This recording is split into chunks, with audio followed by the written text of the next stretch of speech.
బాబు, నువ్వు హరిదాస్ గారు వాళ్ళ అబ్బాయి కదా? అవునండి. మీ నాన్నగారు కాలం చేశారు. కాలం చేసినప్పటి నుంచి ఊళ్ళో పండగ విలవిల్లాడిపోతుందయ్యా. నువ్వెందుకు హరిదాస్ అవ్వలేదు? మీ నాన్నగారిలాగా నీకు సంస్కృతులు సాంప్రదాయాలంటే గౌరవం లేదా? చూడ్డానికి చదువుకున్న వాళ్ళే ఉన్నారు కదా సార్.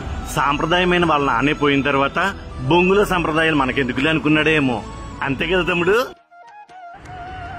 ధనుర్మాసం రాగానే ఉదయాన్నే 4 గంటలకు నిద్రలేచేవారు సార్ నాన్నగారు.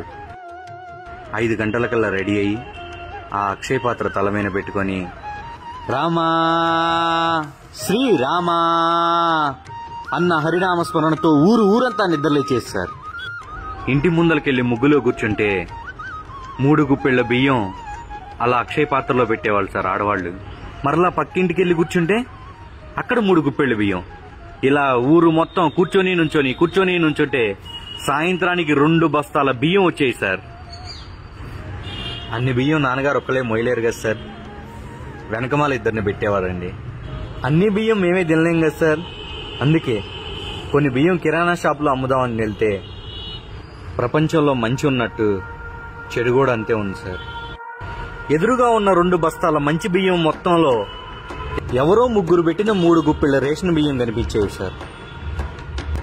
అప్పుడు అతను అన్న ఒకే ఒక్క మాట, కేజీ మంచి బియ్యం 50 రూపాయలు, ఇవి రేషన్ బియ్యం కేజీ 10 రూపాయలు. రేటు గిట్టుబాటు అయితే ఇచ్చేళ్ళు, లేకపోతే మోసుకొని ఇళ్ళు అనేవాడు సార్. నాన్నగారికి అమ్మాలని ఉండేది కాదండి, కానీ వెనకాల 2 ఉన్నారు కదా సార్, వాళ్ళ కోసం ఇచ్చేసేవాడు సార్. 2 బస్తాల బియ్యం అమ్మితే 1300 వచ్చాయి సార్. బస్తాలనే నమ్ముకున్న వాళ్ళకి చెరోక 500, 1000 రూపాయలు మిగిలేవి. సంస్కృతిని తలమైన పెట్టుకున్న నాన్నగారికి 300 మిగిలేవి సార్. ఇందాక మీరు ఒక మాట అన్నారు, పండగ రోజు మీ నాన్నగారు లేకపోతే ఊరంతా వెలవెల్లాడిపోతుంది అని. ఆఖరి రోజుల్లో నాన్నగారు మంచంలో ఉన్నప్పుడు ఆ ఊరు ఆయనతో లేదని ఆయన మనసు ఎంత వెలవెల్లాడిపోయి ఉంటుంది సార్. ఊళ్ళో 100 ఎకరాల ఆసామి సార్. కొడుకు పెళ్లి చేశాడు. ఆకు మీద 108 రకాలు. ఒక్క ఆకు ఖరీదు 2000 రూపాయలు. అరపోట్లో అరిగిపోయే అన్నం కోసమే 2000 ఖర్చు పెట్టాడు సార్. నెల మొత్తం సాంప్రదాయాన్ని నమ్ముకొని బ్రతికే ఆ హరిదాస్ గారికి 200 రూపాయలు దక్షిణ పెట్టలేకపోయాడు సార్. పండగ రోజు ఇంటికి చుట్టాలు వస్తే సిట్టింగ్ వేస్తే 10,000 రూపాయలు ఖర్చు అయింది. పండగ పూట ఆడవాళ్లు వేసి తీసేసే చీరకి 2000 ఖర్చు అవుతుంది సార్. కానీ నెల మొత్తం రామా అంటూ ఆ దేవుణ్ణే తలుచుకుంటూ తిరిగే హరిదాస్ గారికి 200 గిట్టుబాటు అవ్వట్లేదు సార్. ఆ గుప్పెడి బియ్యం చేతిలో పట్టుకునే ఆడవాళ్ళకి 2 చేతులు ఎత్తి నమస్కరించి చెప్తున్నాను, ఆ గుప్పెడి బియ్యంతో ఆ కుటుంబానికి ఒక్క పూటన్నా కడుపు నిండుతుందా అని ఆలోచించండి.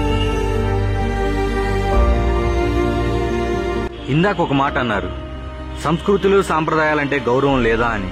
సాంప్రదాయాన్ని తల మీద పెట్టుకుని 300 రూపాయలు సంపాదించడానికి నేను రెడీగా ఉన్నాను సార్. కానీ వెనకమాల బస్తాలు మోయడానికి 500 ఇస్తానన్నా ఎవరూ రావట్లేదు సార్. సంస్కృతులు సాంప్రదాయాలు పండగలు హరిదాసులు వస్తుంటారు పోతుంటారులే అని మీరు అనుకోవచ్చు సార్.